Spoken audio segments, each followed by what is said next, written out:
बिस्मिल्लाहिर्रहमानिर्रहीम। अस्सलामु अलैकुम वरहमतुल्लाहि वबरकातुहू।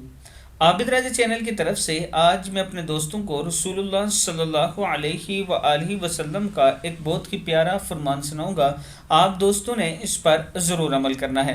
सैयदना अबू हुरैरा रज़ी अल्लाह तआला अन्हु फरमाते हैं कि रसूलुल्लाह सल्लल्लाहु अलैहि व आलिहि वसल्लम ने फरमाया, क़यामत के दिन जहन्नम से एक गर्दन निकलेगी। इसकी दो आंखें होंगी जिनसे वो देखती होगी, इसके कान होंगे जिनसे वो सुनती होगी, और इसकी एक ज़बान भी होगी जिससे वो बोलती होगी। वो कहेगी, मुझे तीन किस्म के लोगों पर मुसल्लत किया गया है। एक वो जो जालिम और सरकश था, दूसरा वो जो अल्लाह ताला के साथ किसी दूसरे को माबूद मानता था या दावा करता था माबूद होने का, और तीसरा तस्वीर बनाने वाला। किताब का वाला ये नीचे मौजूद है, आप देख सकते हैं। मैं अपने दोस्तों से गुजारिश करूंगा कि इस वीडियो को आप दोस्तों ने आगे ज़रूर शेयर करना है। अस्सलामु अलैकुम वरहमतुल्लाहि वबरकातुहू।